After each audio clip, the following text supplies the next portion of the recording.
নূর হোসেন কাসেমীকে ষড়যন্ত্রমূলকভাবে হাসপাতালে গিয়ে গোয়েন্দা সংস্থার লোকেরা হাসপাতালকে ব্ল্যাকমেইল করে, কব্জা করে, নিয়ন্ত্রণ করে, কোন প্রাণঘাতী ঔষধ প্রয়োগ করে নূর হোসেন কাসেমীকে তারা হত্যা করেছে। বড় দুঃখ পরিতাপ নিয়ে আজকে কথাটা বলতেছি আমি। আমাদের ওলামায়ে উম্মতকে, আমাদের হেফাজতে ইসলামকে, বাংলাদেশের ইসলামের যে মূল ধারা, এই মূল ধারাকে বিচলিত করার জন্য, বিভক্ত করার জন্য, ঘায়েল করার জন্য এই ফ্যাসিবাদী সরকার যেই ষড়যন্ত্রগুলো করেছে, প্রত্যেকটা ষড়যন্ত্রের স্বরূপ উন্মোচন করে বিচার করতে হবে। এই সরকার আল্লামা আহমদ শফীকে হত্যা করেছে। কেন করেছে? আল্লামা আহমদ শফী রহমতুল্লাহ আলাইকে সুকৌশলে হত্যা করে আল্লামা জুনায়েদ বাবু নগরী সহ তার অনুসারীদেরকে ঘায়েল করার জন্য ফাঁদ পেতেছে। কাজেই প্রথম আল্লামা আহমদ শফীর হত্যাকাণ্ডের সঠিক তদন্ত হতে হবে। যারা আল্লামা আহমদ শফীর পক্ষ হয়ে আল্লামা জুনায়েদ বাবু নগরী সহ আমাদের বিরুদ্ধে এই অপবিত্র কর্মকাণ্ডের সম্পৃক্ততা করার চেষ্টা করেছিল, তাদেরকে রিমান্ডে নিয়ে জিজ্ঞাসাবাদ করতে হবে সরকার কেন তাদেরকে দিয়ে এই কাজ করিয়েছিল। প্রথম কথা, আল্লামা আহমদ শফীকে শেখ হাসিনার নির্দেশে তার গোয়েন্দা সংস্থার লোকেরা সুকৌশলে হত্যা করেছে। তদন্তপূর্বক এই তথ্যের প্রমাণ জাতির সামনে হাজির করতে হবে। 2 নম্বর, দ্বিতীয়, আল্লামা আহমদ শফীর ইন্তেকালের পর শেখ হাসিনা এবং তার গোপন পরামর্শদাতারা -3 ফর্মুলার উপর চলেছিল। কয় মাইনাস? -3 করতে চেয়েছিল। প্রথম মাইনাসের তালিকায় ছিলেন নূর হোসেন কাসেমী রাহিমাহুল্লাহ, দ্বিতীয় মাইনাসের তালিকায় ছিলেন আল্লামা জুনায়েদ বাবু নগরী রাহিমাহুল্লাহ, আর তৃতীয় মাইনাসের তালিকায় ছিলাম আমি অধম মামুনুল হক। তারা আল্লামা নূর হোসেন কাসেমীকে ষড়যন্ত্রমূলকভাবে হাসপাতালে গিয়ে গোয়েন্দা সংস্থার লোকেরা হাসপাতালকে ব্ল্যাকমেইল করে, কব্জা করে, নিয়ন্ত্রণ করে, কোন প্রাণঘাতী ঔষধ প্রয়োগ করে নূর হোসেন কাসেমীকে তারা হত্যা করেছে।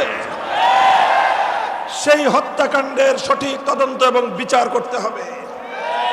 এরপরে তারা আল্লামা জুনায়েদ বাবু নগরীর বিরুদ্ধেও একই কৌশল গ্রহণ করেছে এবং আল্লামা জুনায়েদ বাবু নগরীকেও তারা হত্যা করেছে। 3 হত্যাকাণ্ডের যথাযথ তদন্ত এবং তার জন্য দায়ীদেরকে জাতির সামনে চিহ্নিত করে, মুখোশ উন্মোচন করে বিচার করতে হবে। আর এরপরে আমাকে একটা করুণা করেছে যে ওর বয়স কম, বেঁচে থাকুক কিছুদিন।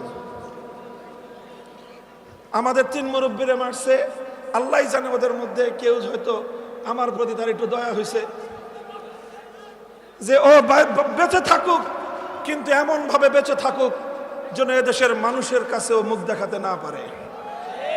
আমাকে জনগণ থেকে বিচ্ছিন্ন করার পায়ে তারা চালিয়েছিল। আমি পরিষ্কার ভাষায় বলি, 2021 সালের 3রা এপ্রিলের পর আমার বিরুদ্ধে যারা যারা কথা বলেছে, যেই রূপেই বলে থাকুক, যেই আকৃতিতেই বলে থাকুক, তারা সব উপরোক্ত 3 হত্যাকাণ্ড সহ আমার বিরুদ্ধে ষড়যন্ত্রের সঙ্গে জড়িত ছিল। ব্যাপারটাকে কেউ আমার ব্যক্তিগত বিষয় হিসেবে বিবেচনা করবেন না। আমি ছিলাম 3 জনের একজন, আহাদুস সালাসা। আমি ছিলাম 3 জনের একজন।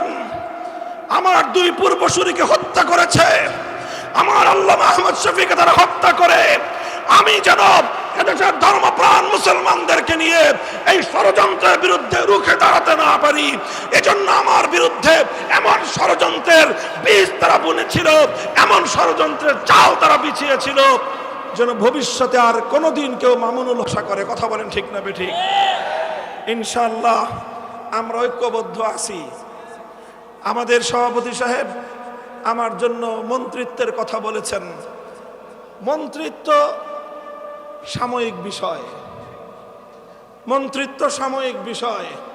আমাদের হাফিজ হুজুর মন্ত্রিত্ব করেন নাই, আমাদের শেখুল হাদিস আল্লামা আজিজুল হক মন্ত্রিত্ব করেন নাই, আমাদের মুফতি আমিনী রহমতুল্লাহ আলাইহিও মন্ত্রিত্ব করেন নাই, স্যার সৈয়দ ফজলুল করিম পীর সাহেব চরমনাই রাহিমাহুল্লাহ মন্ত্রিত্ব করেন নাই, আল্লামা আহমদ শফি মন্ত্রিত্ব করেন নাই, আল্লামা জুনায়েদ বাবু নগরী মন্ত্রিত্ব করেন নাই। আমাদেরও প্রয়োজন না পড়লে মন্ত্রিত্ব করার খাহেশ নাই, তবে একটা খাহেশ আছে, একটা চিন্তা আছে।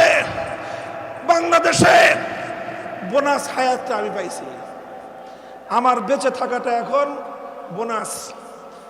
যদিও বয়স আমার খুব বেশি না, 51 বছর মাত্র শেষ হয়েছে, সেই হিসাবে আমার বয়স স্বাভাবিক হায়াত অনুযায়ী তো বোনাস বলার কথা না।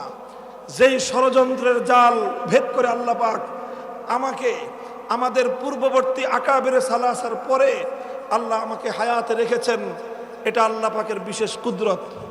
আমাকে চেষ্টা করেছিল তারা জনবিচ্ছিন্ন করার, আল্লাহ পাক রব্বুল আলামিন মানুষের অন্তরের মধ্যে আমার প্রতি মোহাব্বত এবং ভালোবাসা বৃদ্ধি করে দিয়েছেন।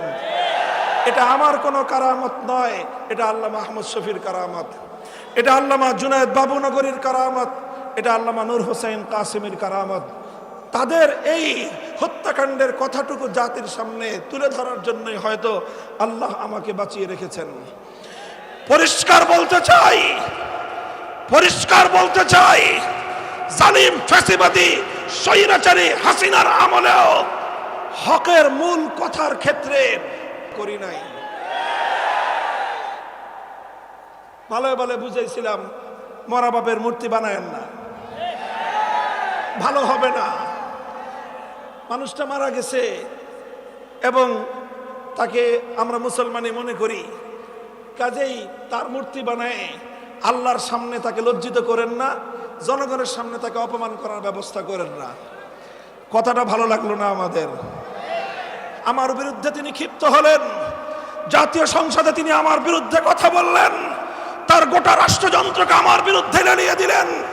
ডিজিএফআই, এনএসআই সহ প্রত্যেকটা গোয়েন্দা সংস্থা যাদের কাজ ছিল রাষ্ট্রের নিরাপত্তা নিশ্চিত করা, সব কাজ বাদ দিয়ে তারা আমাদের আলেম সমাজকে জাতির সামনে হেয় প্রতিপন্ন করার জন্য তারা মাঠে নেমে নামলো। খালি কাদের কাদেরকে বরখাস্ত করতেছেন দেখতেছি আমরা। আমাদের ওই নাটকের সময় কারা কারা ছিল অনেকের চেহারা আমার মনে আছে। কারা কারা আদালতে আমাকে উঠানোর সময় আমার আইনজীবীকে পর্যন্ত হুমকি দিয়ে আদালতের কাঠগড়ে আসতে দেন নাই, চেহারাগুলো আমার মনে আছে।